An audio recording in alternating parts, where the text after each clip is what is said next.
할까 염려하라. 아멘.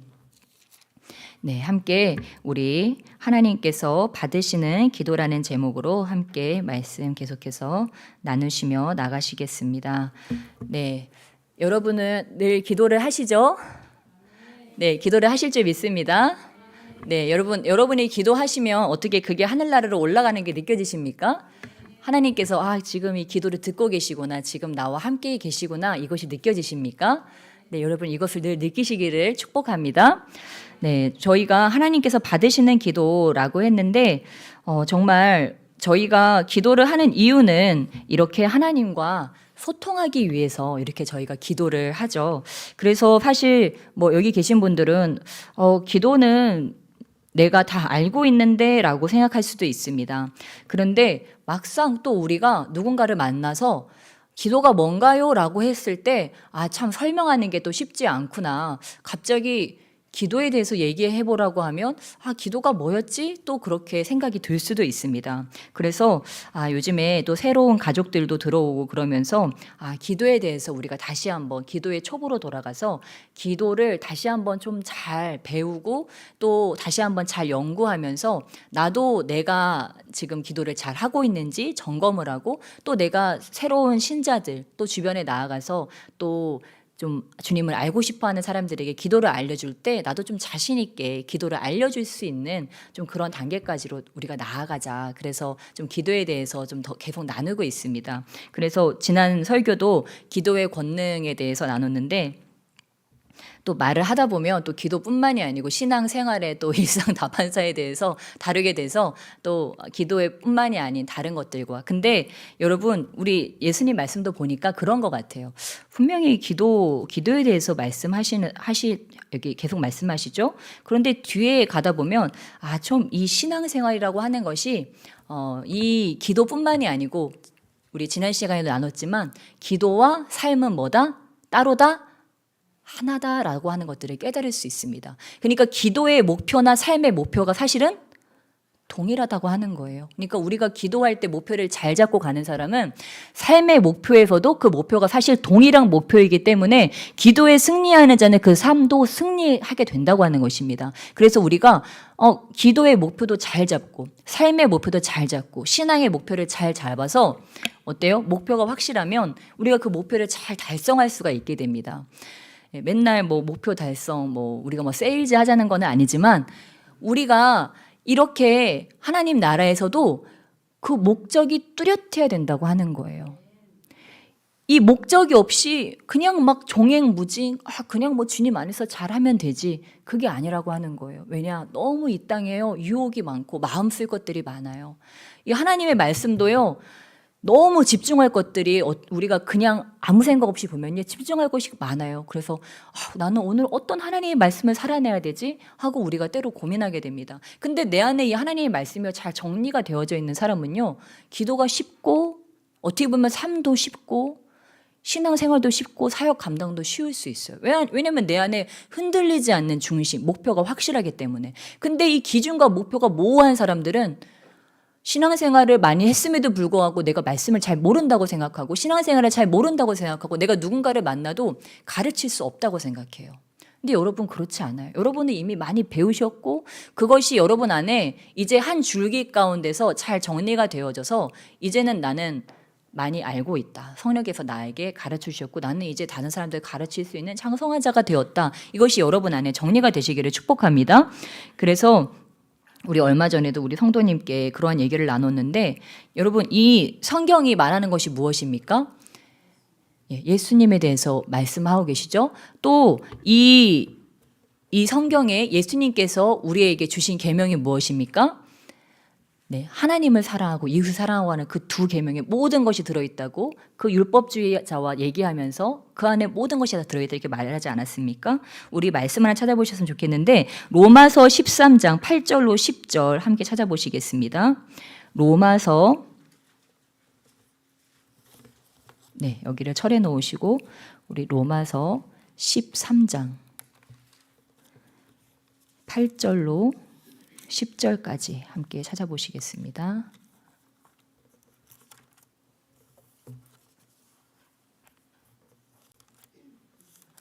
네, 다 찾으셨으면 우리 8절로 10절까지 한 목소리로 읽겠습니다. 시작. 피차 사랑의 빛 외에는 아무에게든지 아무 빛도 지지 말라. 남을 사랑하는 자는 율법을 다 이루었느니라. 간음하지 말라, 살인하지 말라, 도둑질하지 말라, 탐내지 말라 한 것과 그 외에 다른 계명이 있을지라도 내 이웃을 내 자신과 같이 사랑하라 하신 그 말씀 가운데 다 들었느니라. 사랑은 이웃에게 악을 행하지 아니하나니 그러므로 사랑은 율법의 완성이니라. 아멘. 네, 우리 구약의 율법에 능통했던 우리 사도 바울, 모세 오경에 능통했던 사도 바울도요. 지금 그 율법 학자가 그렇게 얘기했듯이 예수님께서 인정하셨듯이 또 사도 바울도 다시 한번 확증하고 있는 것은 무엇입니까? 사랑 안에 다 들어있다. 네, 사랑 안에 다 들어있다. 그렇다면 저와 여러분이 이렇게 기도를 잘하는 것은 무엇일까요? 기도를 잘하는 것은 바로 우리가 이 사랑 안에 거하는 것이 바로 우리가 기도를 잘하고 있는 것이라고 하는 것입니다. 그렇다면 예를 들어서 그런 거죠. 그렇다고 우리가 사랑만 있다고 하면 될까요? 율법의 완성이라고 한 것 같이 우리 안에 하나님의 말씀, 진리로 서 있는 것도 필요하면 하나님의 말씀을 잘 알아야죠. 그 말씀 안에서 또 사랑이 무엇인지, 사랑이 내 이웃에게 악을 행하지 않는 것이구나. 또 성경에 보면 무엇이 나와 있습니까? 예배를 드리러 가다가 누군가에게 원망 들을 만한 일이 있으면 어떻게 하래요? 네, 예배 다 끝나고 나서 화해해도 늦지 않는다? 아니요. 예배 하기 전에 가다가 생각나면 돌아가가지고 먼저 화해를 해라. 왜 그럴까요? 원망 들을 만한 일이 있으면 이 예배가 주님께 올려집니까? 안 올려집니까? 안 올려지기 때문에 그렇다고 하는 거예요. 그러니까 기도는, 예배는 정말 이 일상생활과 너무 밀접하구나. 내가 누군가에게 원망 들을 만한, 누군가와 원수 맺고 당짓고 있고 누군가의 마음을 아프게 하고 있고 막 이러한 원수 맺는 상황 가운데 내가 지금 있으면 이 예배가 안 되는구나. 그래서 내가 예배에 성공하기 위해서 어때요? 남편하고 싸웠다가도 저기요 미안해요 이렇게 얼른 화해를 해야 되는 거예요. 내 자녀하고도 누구야 미안해. 왜요? 기도 문이 막히면 안 되기 때문에, 예배 문이 막히면 안 되기 때문에 아무리 부하가침이고 가족들하고 뭐가 신앙관이 다르고 뭐가 안 맞아도 뭐예요? 일단 화해하고 봐야 된다고 하는 거예요. 그래야 이 하나님과의 교통이 막히지 않기 때문에, 이게 생명줄이기 때문에 이게 막히면 안 된다고 하는 것입니다. 그래서 우리가 이 성경에서 말하는 것이 결국은 하나님 사랑, 이웃 사랑일진데 기도도 마찬가지다. 정말 승리하는 기도. 우리가 기도하기 힘든 이유가 무엇입니까? 제가 예전에도 설교 때 말씀드렸죠. 기도하기 힘든 이유가 왜 그런 거예요? 사랑이 식어서 기도가 힘든 거예요. 근데 여러분 한번 생각해 보세요. 막 우리 주님과 막 첫사랑일 때 주님께 감사한 일 있고 막 기분 좋을 때는요, 기도 안 시켜도 막 술술술 나오고요, 기도가 막 날아가요. 그렇죠? 근데 뭔가 모르게 좀 섭섭이가 들어가고 이제 뭔가 모르게 이제 뭔가 좀 마음에 깨림칙한 것이 생기고 일이 잘 안 풀리는 것 같고, 분명히 이거 주님께서 축복해 주신다고 약속해 주셨는데 잘 안 되는 것 같고 이러면요, 약간 이제 삐딱선을 타기 시작하는 거예요. 그래서 기도가 잘 안 되는 거예요. 그러니까 기도도 결국은 관계구나. 그러면요, 주님과 만약에 이 기도하러 와가지고 주님과 주님이 너무 사랑스럽고 주님 생각만 해도 눈물이 쏟아지고 감사하고 그냥 주님 앞에 나올 수 있다는 게 그냥 뛸 듯이 기쁘고 이러면 어떻겠습니까? 기도가 잘 될까요? 안 될까요? 기도 잘 됩니다. 그 기도 주님 받으실까요? 안 받으실까요? 주님 받으십니다. 여러분 기도가 뭔지 아셨죠? 그러면 여러분 사실은요, 이런 분위기 안에 다 되어지는 건데요, 주님을 사랑하지 않는 사람을 두고 지금 모든 게 원만 불평이고 지금 골치가 아픈 분을 모셔다 놓고 기도해보세요. 기도는요, 회개하고 경배하고 간구하고 감사하고 그리고 예수님의 이름으로 기도합니다, 아멘 하면 됩니다. 이러면 이게 기도가 되냐고요. 기도가 안 돼요. 왜냐면 지금 나는 미치겠거든요. 그냥 세상이 다 싫고 내가 왜 이 모양으로 살고 있는지 알 수가 없고 미래도 보이지 않고 다 싫고 사람들 단점만 보이고 원망 불평이 가득한데 지금 그게 뭡니까? 그게 무엇일까? 그렇다면 이것을 바꾸기 위해서는 내가 어떻게 해야 될까? 지금 뭔가 첫 단추가 잘 끼워져 있지 않은 상태라는 걸 깨닫고 여기에서는 내가 기도에 능통한 자가 되는 게 문제가 아니에요. 이때는 지금 내가 기도 자체가 지금 잘 안 돼 있고 뭐가 뭔지 모르겠을 때는 신앙의 A부터 다시 시작해야 한다고 하는 거예요. 그게 무엇입니까? 십자가에 달려서 나를 위해 돌아가신 예수 그리스도. 거기서부터 다시 시작해야 한다고 하는 거예요. 이 구원의 감격이 사라졌기 때문에, 이 감사와 이 은혜가 사라졌기 때문에, 또는 애당초 이것을 잘 깨닫지 못했기 때문에 지금 이 기도가 잘 되어지지 않고 있는 거예요. 그러니까 저도 이 신앙생활 한 지가 꽤 오래됐지만요. 지금 그 구원의 감격 느낀 것이 지금 20여 년이 지났지만 지금도 저는 힘들면 제가 신앙이 이렇게 뭔가 까라하는 느낌이 들고 그러면 십자가에 달리신 예수 그리스도를 다시 한번 쳐다봐요. 나를 위해 죽으신 예수님, 나를 위해 모든 것을 주신 그 예수님. 그 생각만 해도 다시 한번 가슴이 벅차지면서 아 그래, 주님께서 나를 위해서 생명을 주셨지. 우리 주님께서는 나만을 위해서 이 땅에서 그 공생애를 사셨지. 그리고 나를 불러주셨지. 주님께서 나를 깨끗게 해주셨지. 나를 의인 삼아 주셨지. 나를 주님의 귀한 복음 전하는 사역자로 만들어주셨지. 나로 완전히 새 삶을 살아갈 수 있도록 새로운 기회를 주셨지. 이런 것들을 하나하나 세다 보면요. 진짜 구원받은 사람이라면요. 눈물이 납니다. 그 구원의 감격이요. 다시 한번 나를 그 주님 처음 만난 그 자리로 나를 데려간다고 하는 사실입니다. 우리는 그 안에 늘 있어야 돼요. 다시 길을 잃었더라도 다시 그 자리로 그 원점으로 다시 돌아올 수 있어야 돼요. 거기에서 우리의 신앙이 매일 새롭게 주님과 그 사랑의 이야기가 매일 새롭게 쓰여지고 있다고 하는 거예요. 그래서 우리 성경에 보면은 우리 그 누가복음 15장이었나요? 그 바리새인과 그 세리가 기도하지 않습니까? 바리새인과 세리가 기도하는데 바리새인은 무엇이라고 기도합니까? 네, 나는 저 사람들과 같지 않은 것을 막 감사하면서 이게 저기구나. 12장이었나. 네. 그가 막 자랑하듯이 그렇게 기도를 하죠. 예, 그런데 우리 그 세리는 어떻게 기도를 합니까? 세리는 감히 하늘을 우러러 고개를 들지 못하고 주님 앞에 저는 죄인입니다. 이렇게 기도를 합니다. 바리새인은 막 이렇게 으스대면서 나는 저 사람보다 더 낫습니다. 저 사람보다 더 낫게 해주심에 감사합니다. 이러면서 거만을 떨면서 기도하고 세리는 어떻게 해요? 나는 죄인입니다 하고 기도를 해요. 근데 예수님 뭐라고 하셨습니까? 누구의 기도를 받으셨대요? 세리의 기도를 받았다고 했어요. 그러니까 하나님 우리가 볼 때는 바리새인은 어때요? 겉으로 볼 때는 깨끗해요. 어떻게 보면 우리 목사들이에요, 목사들. 남들의 율법을 그 누구보다 더 많이 알고 또 말씀대로 사는 것처럼 보이고 바리새인들의 의가 얼마나 뛰어납니까? 그런데 세리는 어떻습니까? 매국노예요. 그들의 삶을 볼 때 뭐 세리와 창기를 한유로 봤으니까 정말 불법을 행하는 자들의 그런 삶이었어요. 그런데 세리는 어때요? 자기의 모습을 그 누구보다도 잘 깨달아 알고 있었다고 하는 것입니다. 겸손했다고 하는 것입니다. 근데 바리새인은 어때요?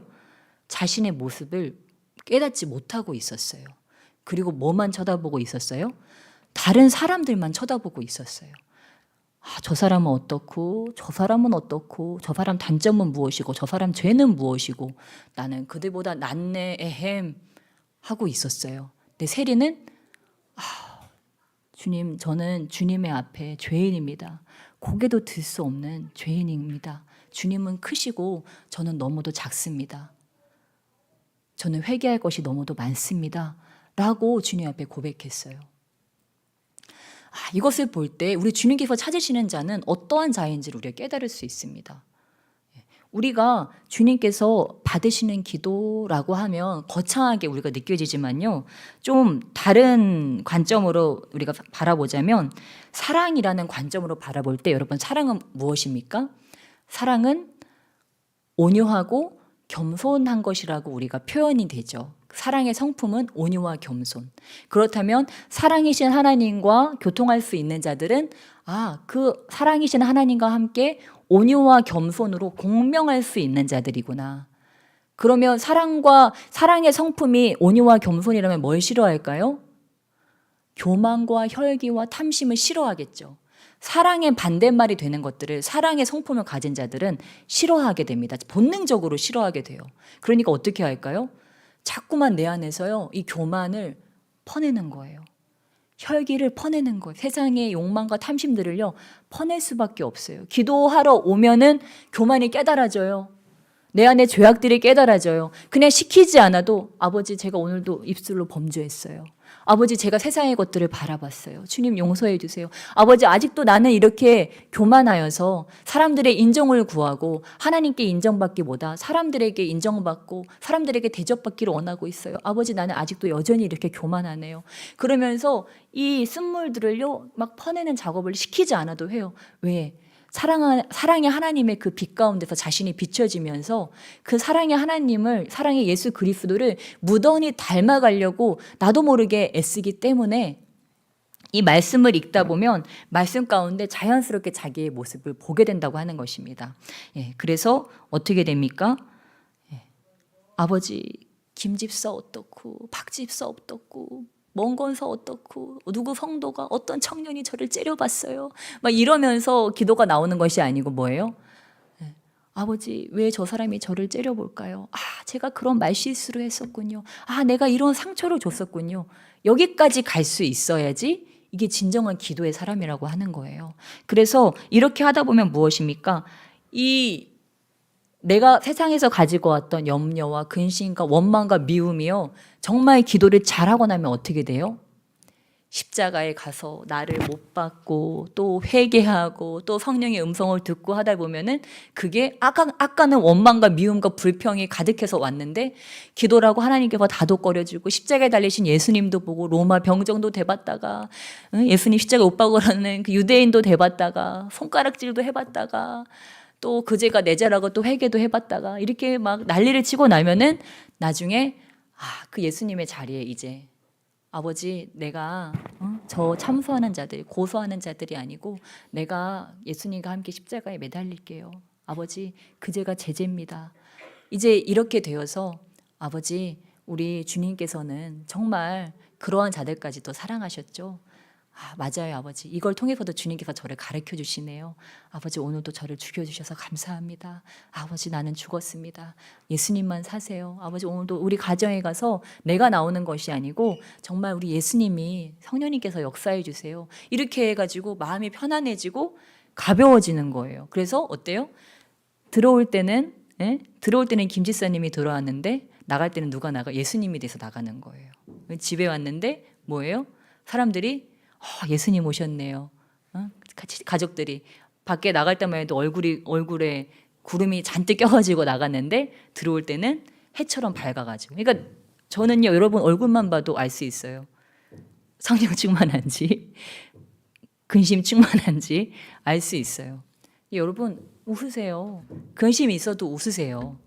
왜 그거에 내가 눌려 있습니까? 눌려 있을 필요가 없다고 하는 것입니다. 왜요? 예수님 안에서 나는 승리자가 되었기 때문에 더 이상 거기에 눌려 사는 자가 아니기 때문에 어떠한 그러한 것들이 우리에게 와서요 주님과의 사랑을 빼앗아 갑니다. 우리가 누리는 기쁨과 자유를요 막 빼앗아 가요. 그래도 우리는 다시 기도의 자리로 와서 어떻게 하는 거예요? 사랑이신 주님과 함께 공명하는 거예요.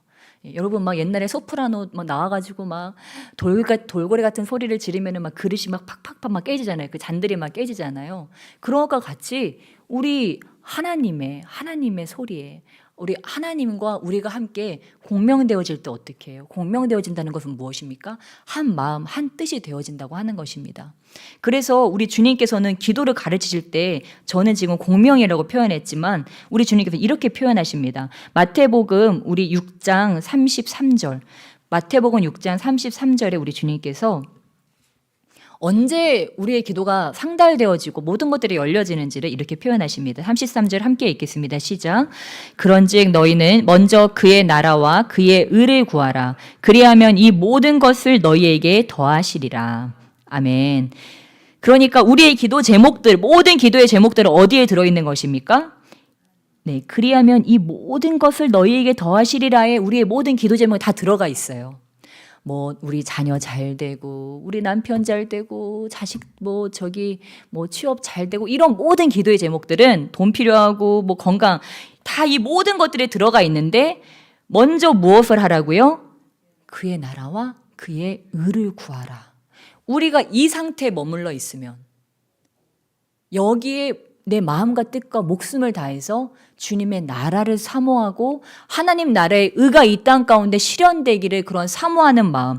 그래서 우리 예수님께서 마태복음 우리 6장 10절에 무엇이라고 말씀하십니까? 10절 우리 함께 읽겠습니다. 시작. 나라가 임하시오며 뜻이 하늘에서 이루어진 것 같이 땅에서도 이루어지이다. 아멘. 33절과 다릅니까? 똑같은 말입니다. 예. 형태만 다르지 내용은 똑같다고 하는 것입니다. 예. 그러니까 예수님께서 지금 원하시는 것은 9절과 같이 마태복음 6장 9절 우리가 너무도 잘 아는 주기도문과 같이 하나님께서 나의 삶을 통해서 영광 받으시는 것과 하나님께서 나에게 명하신 것들을 내가 순종함으로 주님의 이름이 드높아지는 것과 나의 삶 가운데 가정 가운데 나의 사업장 가운데 하나님의 나라 천국이 임하는 것과 하나님의 뜻이 하늘에서 이루어진 것 같이 이 땅에서도 이루어지는 것 예수 그리스도의 사랑이 나를 통해서 이 땅 가운데 이루어지는 것이 그게 나의 삶의 최고의 목표가 되어야 되는구나. 나의 삶의 최고의 목표가 되어두는구나. 그럼 먼저는 어디에 하나님 나라가 임해야 될까요? 내 마음 가운데. 하나님의 나라는 무엇입니까? 성령께서 다스리시는 상태를 이야기합니다. 내가 주인이 된 것이 아니고 내 생각이 사라지고 누구의 생각이 다스리는 거예요? 성령의 생각이 내 안에 오셔서 나의 생각과 나의 감정과 나의 의지를 주관하고 있는 상태 의지하는 거예요. 여러분은 아실 거예요. 기도를 많이 하시고 또 이런 인격 훈련을 해보신 분들은 내가 지금 자아가 충만한지 죄가 충만한지 아니면 성령이 충만해서 성령의 생각들이 지금 충만한지 여러분 이거는 도덕적으로 착하고 뭐 좀 비도덕적이고 이런 수준의 것을 얘기하는 것이 아닌 거를 아실 거예요. 그냥 내 생각이라고 해서 어떤 분들은요 정말 엉뚱한 생각을 가지고 또 이걸 성령이라고 하시는 분들이 있어요. 그거는 성령이 아니고 그냥 말 그대로 다른 생각이고 정말 성령은요 성령의 열매로 우리가 알 수 있습니다. 성령의 열매는 무엇입니까? 사랑과 희락과 화평, 의와 희락과 화평 이것이 하나님의 나라의 그 열매이기 때문에 이것을 통해서 우리가 검증을 할 수 있어요. 그냥 엉뚱한 짓 했다고 해서 그것을 나는 오늘 성령님의 이끌림을 받았어. 이것이 아니라고 하는 거예요. 이것을 통해서 의와 희락과 화평이 나의 삶 가운데 또한 이 주변에 임하는가 이것을 통해서 우리가 또한 다시 한번 깨달을 수가 있습니다. 그래서 먼저의 목표는 나의 안에 나의 자아의 생각이 아닌 성령의 생각이 다스림을 받는 것. 그래서 제가 지금 올라오기 전에도 잠깐 방언에 대해서 저희가 나눴는데 여러분 저와 여러분이 방언을 합니다. 근데 여러분 한 영적인 원리가 있는데 그것이 무엇이냐면 우리가 정말 성령에 붙들려서 우리가 방언을 하면요 어떻게 됩니까? 성령께서 나의 뇌를 지배하신 거죠. 그렇죠? 그러니까 다른 말이 나가. 내가 하려고 하는 말이 아닌 다른 말이 나가는 거잖아요. 자꾸 언어로 바꾸려고 해도 이거 내 힘으로 안 돼요. 진짜 나오는 방언이 그냥 터져 나와 버립니다. 그러니까 절제가 잘 되지 않는데 이거를 뇌를 먼저 장악하세요. 그 말은 무엇입니까? 성령께서 얼마든지 나의 뇌와 언어, 중추, 신경을 지배할 수 있다는 것을 이야기하는 거예요. 그러니까 성령께서 뇌를 지배하셔서 여기를 쓰세요. 그러면은 내가 성령에 붙잡혀서 이 뇌와 언어, 중추, 신경과 혀와 이 모든 것들이 지금 언어기관이 다 성령께 붙들려서 쓰임을 받았어요. 1시간을 방언을 했어요. 그렇게 했으면 이제 어떻게 돼야 정상일까요? 생각과 언어가 성령의 생각과 성령의 언어로 변화돼야 정상이라고 하는 것입니다. 우리가 방언하는 이유는요, 단순히 그냥 모르는 말로 떠들기 위해서 방언을 하는 것이 아니고 성령님께 나의 생각과 감정과 의지를 드리고 내어드림으로써 나의 온몸이 성령의 지배를 받게 하는 것이. 뇌가 시키면 어떻게 해요? 치킨 먹고 싶어 그러면 빨리 배민 뭐 어디 해가지고 빨리 눌러 이러잖아요. 그렇죠? 그러면 나의 머리를 이 성령께서 지배하시면 어떻게 해요?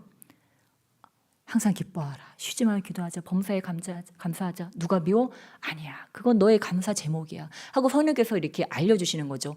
분이 치밀어요? 그러면 성령께서 하나님의 말씀을 깨닫게 해주셔서 아니야. 너는 지금 이러이러해서 지금 이 분을 낼 때가 아니야. 지금 사랑할 때야. 지금 저 사람의 상태는 어떻다. 그리고 지금 악령이 너의 가정을 지금 장악하게 너를 쓰려고 하잖아. 왜 그것을 못 깨닫니? 왜 너는 분을 품고 있니? 그 죄를 다스려라.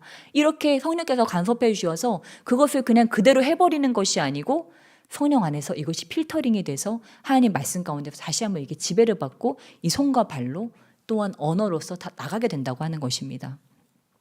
그러니까 저와 여러분이 이 기도를 계속하면 어떻게 될까요? 점점 성화가 되어지는 거죠. 저와 여러분이요 정말 성령께 붙들려서 기도를 제대로 하게 되고 오늘 말씀 제목과 같이 하나님께서 받으시는 기도, 이거를 저희는 때로 돌파라고도 이야기하죠.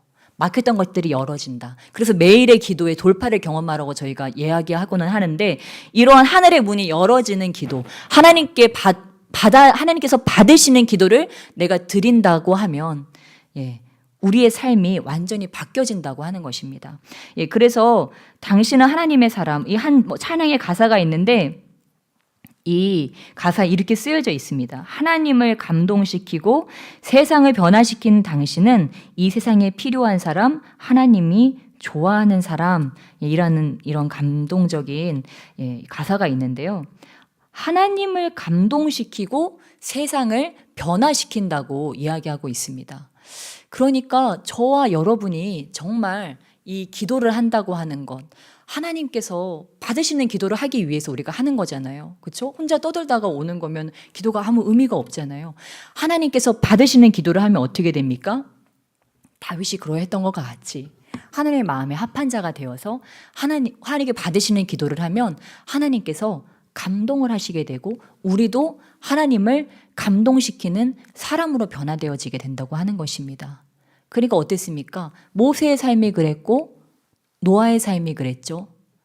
아브라함의 삶이 그랬어요. 그들을 하나님께서 인정하시고 그들을 친구라고 부르시고 가까이 두셨어요. 근데 누가 그런 거를 여러분, 근데 모세가 가나안 땅에 왜 못 들어갔습니까? 마지막에 혈기 부려서. 그러니까 자기 손으로 그렇게 썼어요. 온 땅에 가장 온유한 사람이라고 썼어요. 썼는데 뭐예요? 이게 죽을 때까지 이게 따라다니네. 죽는 순간까지도 뭐예요? 이 교만과 혈기를 계속 다스려야 한다고 하는 거예요. 그런데 하나님께서 그에게 뭐라고 하셨냐면,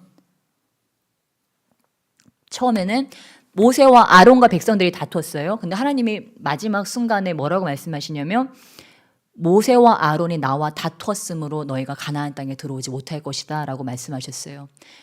내가 너희들을 위해서 이 바위를 쳐서 물을 내게 하리 하면서 바위를 팍 쳐버렸어요. 하나님께서 분명히 이 바위에 명하여서 물을 내게 해라. 그 말은 무슨 말이에요? 말만 하면은 온유하게 하나님의 명을 따라 바위야 물을 내라 이렇게 하면 하나님께 영광 받으시고 얼마나 좋아요. 근데 모세가요 자기가 하는 것처럼 해버려서 하나님 영광을 도적질했어요.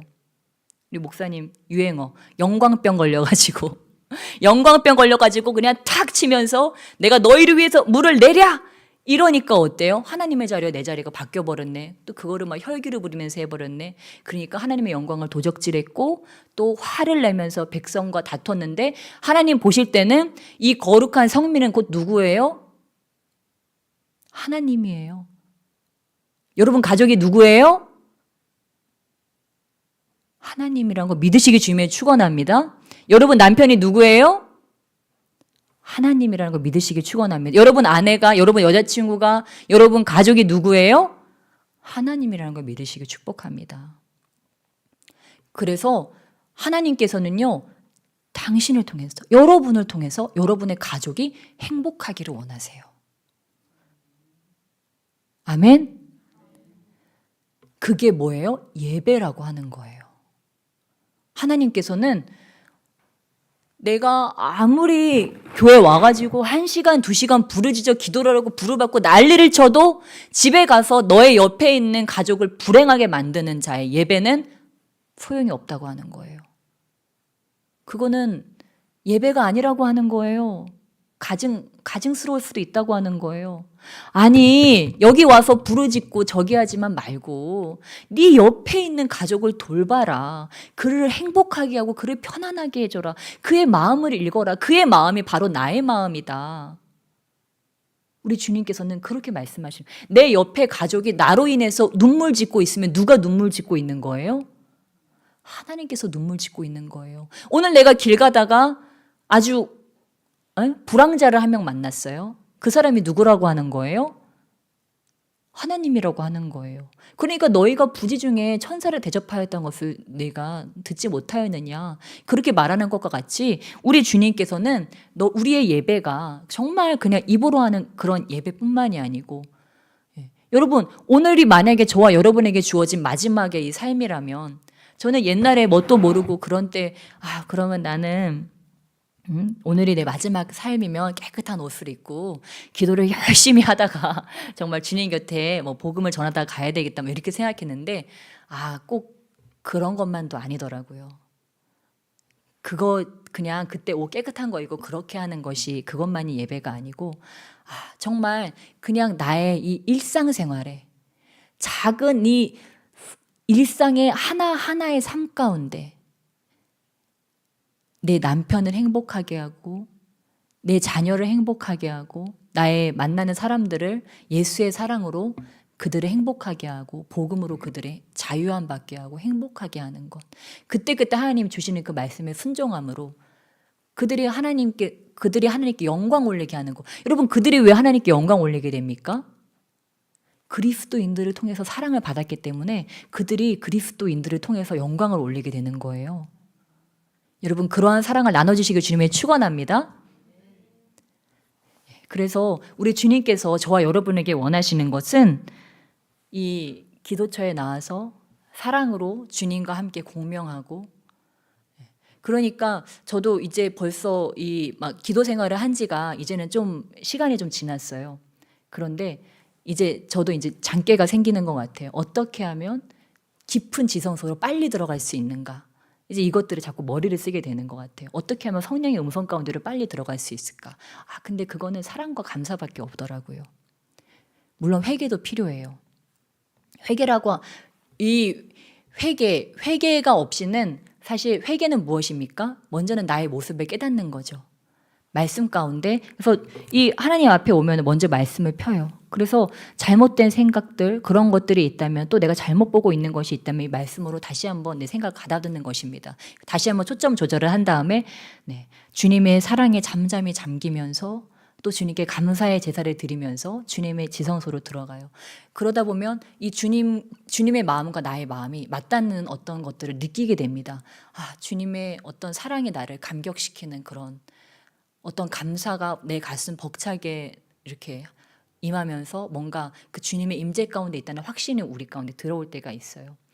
그러면 저는 그 전까지는 간구의 기도를 하지 않아요. 왜냐하면 주님의 임재가 없이 간구하는 것은 저는 의미가 없다고 생각하기 때문에, 왜냐하면 이 모든 것 안에 하나님께 다 들어있는데, 일단은 우리의 삶이 뭐예요? 주님의 임재 가운데 들어가는데, 주님의 사랑에 공명되는데, 주님의 마음과 나의 마음이 일치가 되어지는 것이 먼저 선행이 되어야지 그 다음 단계로 우리가 나갈 수 있는 거예요. 근데 지금 내 죄 문제도 해결이 안 됐고, 주님 앞에 내가 교정도 안 됐고, 주님의 사랑과 내가 공명되지도 않고, 내 마음은 여전히 지금 뭐예요? 죄와 사망의 권세가 지금 나의 가슴을 옥죄우고 있고, 원망과 불평이 지금 가득하고, 마음이 아프고 평안이 없고 이런 상태로 내가 아버지 저 이건 어떻고요? 이건 어떻고요? 이 기도가 올라갑니까?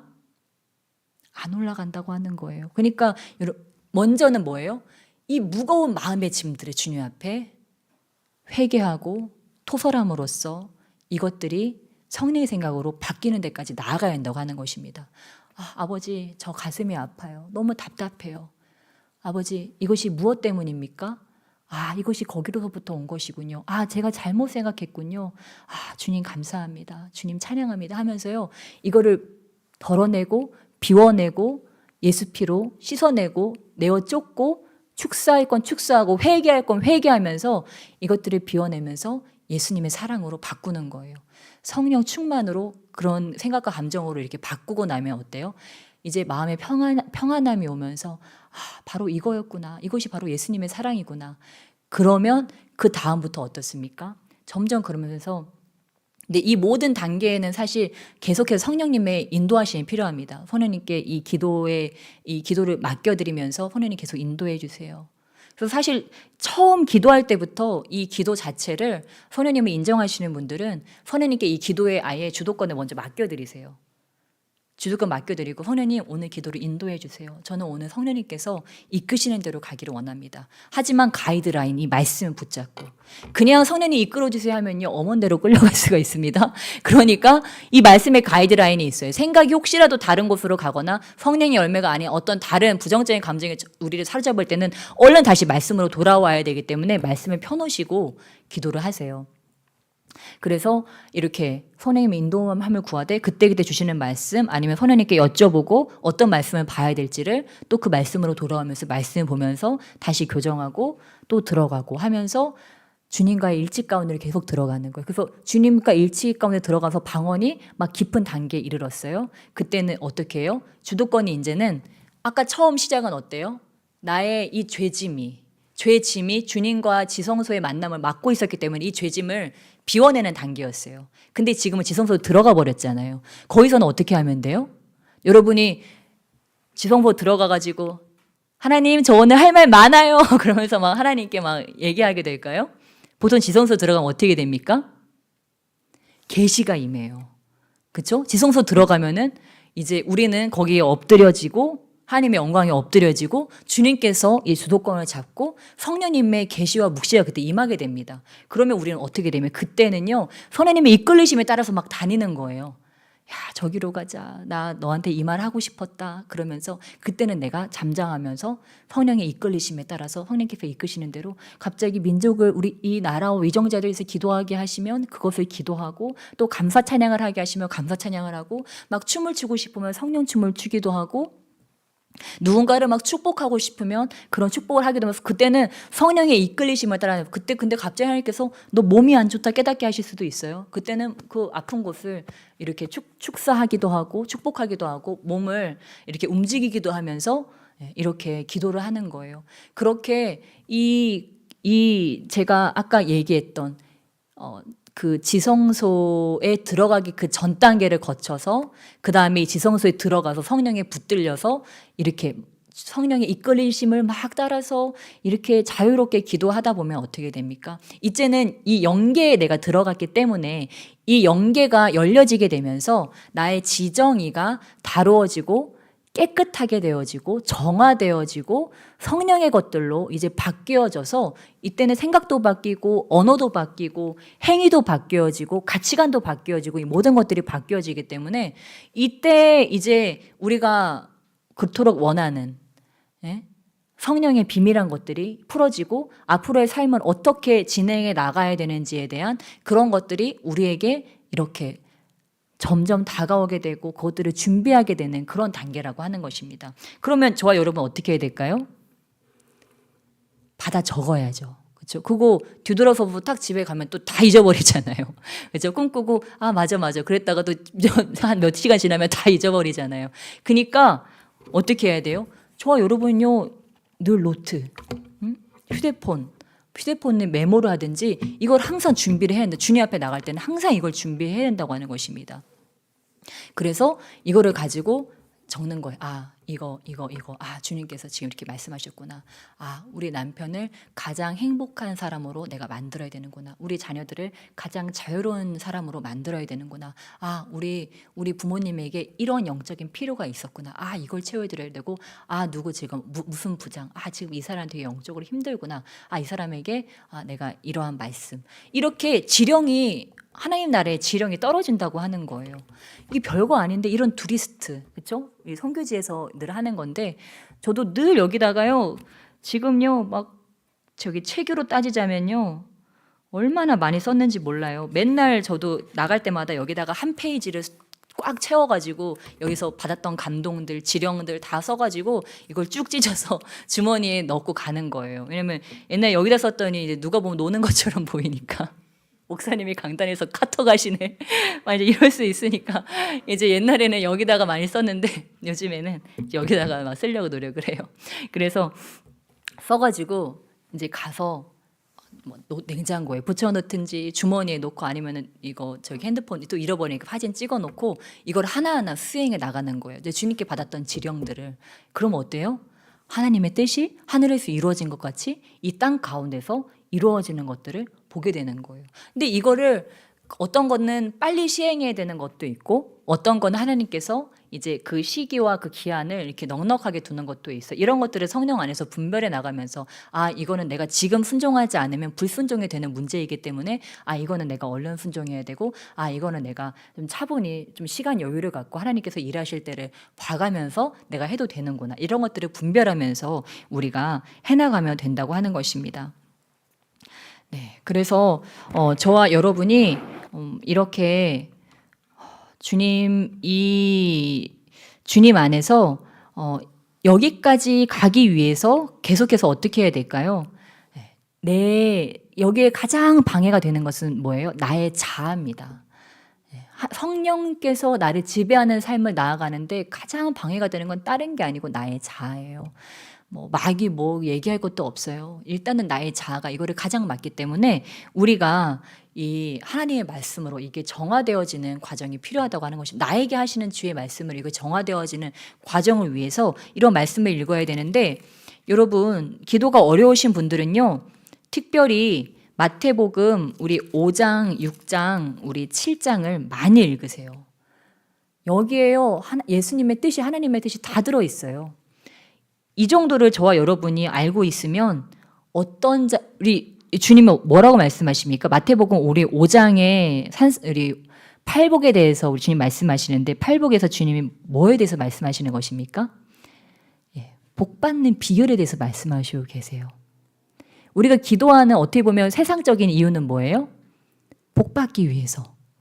기도의 응답을 왜 기도의 응답은 복이잖아요. 결국은. 나도 시집장 가서 잘 가고 진로도 확 열어지고 자녀들도 복되고 창대하게 되어지고 우리 가문이 좀 번듯하게 좀 서고 이런 거 원하는 거잖아요. 사실 아니에요? 나도 원해요. 그런 걸 원하는데 주님이 이상한 말씀을 하시네. 심령이 가난한 자는 복이 있고 애통하는 자는 복이 있고 하나님 나라의 복과 우리가 생각하는 복은 좀 다른데 겸손해지면 복이 오는구나.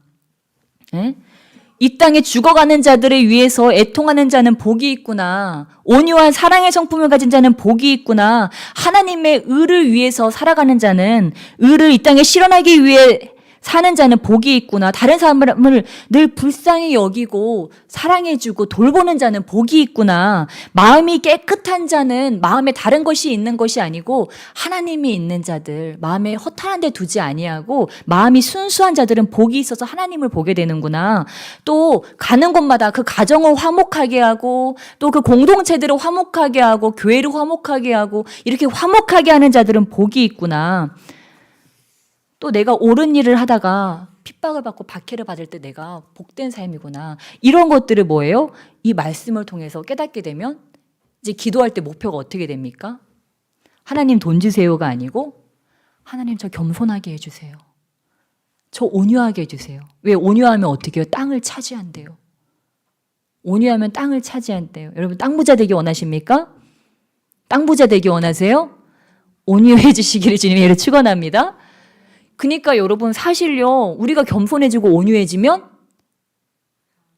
다 돼요. 이 안에 다 들어있어요 사실. 그러니까 말씀을 잘 알면요 나 말씀 몰라요 이럴 필요가 없다는 거예요. 내가 사랑의 사람이 되면 내가 사랑과 겸손의 사람이 되면 하나님과도 아주 화목해지고 기도가 막 하늘로 막 올라가고 주님과 연합이 되고 공명이 되고 내가 하는 기도가 나의 삶에 하나님께 상달이 되어진다고 하는 거예요. 그러니까 이런 것들을 아는 자는 어때요? 기도 시작하면 막 나를 치는 거예요. 하나님, 제가 아직도 이렇게 교만하여서 주님 죄송합니다. 제가 아직도 여전히 이렇게 주님 앞에 범죄하는구나. 주님 용서해 주세요. 주님은 이렇게 회개하는 심령을 너무 기뻐하세요. 제가 이렇게 얼마 전에도 뭐 이런 간증 많이 했지만 제가 주님보다 더 사랑하는 것이 가장 큰 죄악이라고 했잖아요. 근데 저의 삶에도 그런 적이 있어요. 주님보다 다른 것을 더 사랑한 적이 있어요. 근데 제가 그거를 회개하는 거를 까먹었나 봐요. 회개는 했겠지만 이거를 제대로 주님이 마음에 드실 정도로 회개를 못 했나 봐요. 제가 10년 뒤에 그걸 깨닫게 된 거예요. 그 죄를 저지르고 10년 뒤에 내가 그때 주님보다 다른 사람을 더 사랑했구나. 내가 그때 정말 내가 오직 주님만을 구하고 나가기를 원했는데 주님이 아닌 다른 사람을 더 사랑했던 거구나 라는 거를 10년 뒤에서야 깨달은 거예요. 10년 전의 죄를. 그래서 제가 그때 어떤 설교를 듣고 있었는데 그 순간 10년 전의 죄를 막 울면서 통에 자복하면서 꺼이꺼이 울면서, 그러니까 그게 제 감정으로 그 회개가 나온 것 같진 않아요. 성령께서 어떤 주신 감정 같은데 성령 안에서 그 죄를 보게 되니까 막 꺽꺽거리는 그런 울음이 터져 나오면서 주님 앞에 그 죄를 통에 자복했어요. 그런데 그 순간 갑자기 이 뭐라고 해야 될까요? 하늘의 문이 열려지면서 주님의 임재가 저에게 막 쏟아지는 걸 느끼기 시작했어요. 그때가 저희 둘째가 그 젖먹이 시절이었거든요. 막 둘째 막 분유 먹이고 막 그러고 있었는데 그 순간 그런 일이 일어났던 거예요. 그래서 지금 생각해도 참 신기한데 그때 저는 다시 한번 깨달았어요. 진정한 회개는 엄청난 능력이 있구나. 우리가 정말로 주님 앞에 주님께서 원하시는 그런 회개를 할 때 하늘의 문이 열려지는구나. 그리고 저는 그때 정말 저의 육신을 완전히 지배하는 장악하는 그런 성령의 강한 임재를 느꼈어요. 그리고 성령께 완전히 엎드려져서 정말 그 임재 아래 그냥 계속 제가 이렇게 눌려 있었어요. 근데 마치 결코 다시 깨어나고 싶지 않은 그런 꿈을 꾸는 것 같은 느낌이 있잖아요. 나는 분명히 지금 이 현상계에 있는데 현상계에 있는 게 아니고 영계로 그냥 들어가져 있어서 그냥 주님의 그 임재 가운데 완전히 사로잡혀서 이게 천국인지 이게 땅인지 그냥 그 베드로가 그 얘기했던 것 같이 여기서 영원히 이 변화산에서 장막을 짓고 여기서 삽시다. 그렇게 얘기한 것 같이 정말 이 순간이 영원했으면 좋겠다. 정말 그런 임재를 그 주님께서 인도하신 회개 가운데서 할 수 있었어요. 이런 비밀을 알게 되면요, 이제 하나님 안에 들어와서 그 다음에는 계속 이러한 정화의 작업.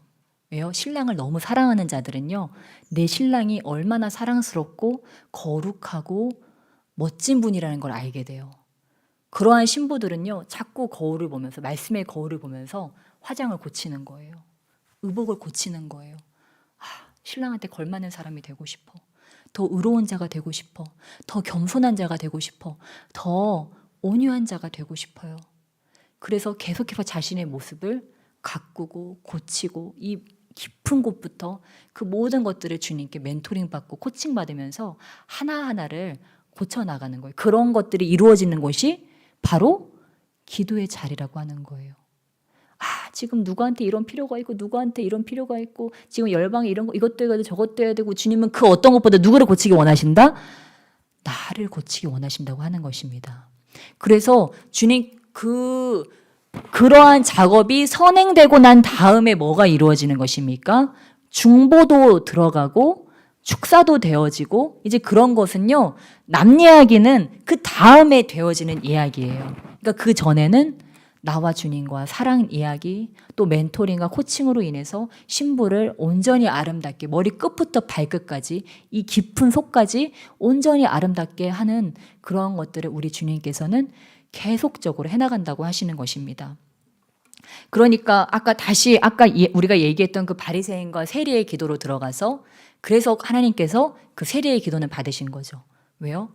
자기의 모습을 보고 자기의 모습을 고쳐나갈 수 있는 신부로 설 수 있는 자이기 때문에.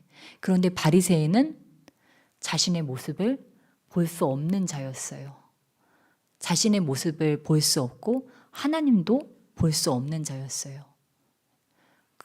우리는 하나님을 볼 수 있어야 되는구나. 하나님의 마음을 볼 수 있어야 되고 또 나의 모습을 볼 수 있어야 되는구나. 그렇게 되면 어떻습니까? 예수님께서 이 마태복음 5장, 6장, 7절 말씀과 같이 이제 그제서야 내가 복이 되어서 주님 안에서 내가 그 비워질 것들이 계속해서 비워진 다음에 내가 복이 되어서 어떻게 됩니까? 우리 5장 14절 말씀 읽으실까요? 마태복음 5장 14절 함께 읽겠습니다. 시작. 너희는 세상의 빛이라 산 위에 있는 동네가 숨겨지지 못할 것이요. 아멘. 예, 우리가 이러한 것들이 되어지면서 세상의 빛이 되어서 이제 우리가 가는 곳에 예수님의 빛이 다 비춰지게 되어지는 일들이 일어난다고 하는 것입니다. 예, 그래서 여기 계신 분들은 뭐 이미 잘 하고 계실 줄로 믿습니다. 예, 또한 집에 가서도 또한 정말 어디에 가서나 이렇게 저와 여러분이 정말 나로 인해서 나의 옆에 있는 사람들이 가장 행복한 사람이 되게 하는, 정말 하나님을 감동시키는지, 내가 어떻게 하면 우리 하나님을 감동시킬 수 있을까? 하나님께 영광 올려드릴 수 있을까? 우리 가족이, 내 옆에 있는 사람들이 어떻게 하면 하나님께 영광 올려드릴 수 있게 할까? 이것이 우리의 삶의 목표가 되어야 될 줄 믿습니다. 네, 그래서 정말 저와 여러분이 이렇게 함으로써 우리 마태복음 6장 33절 말씀과 같이 이 모든 것들 하나님께서 우리에게 다 허락하실 줄을 믿습니다. 네, 우리 이 시간 기도하시며 나아가실 때 좀 기도에 대해서 앞으로도 또 점점 나누며 나아갈 텐데, 저희 이 시간 기도할 때 정말 하나님, 오늘 저희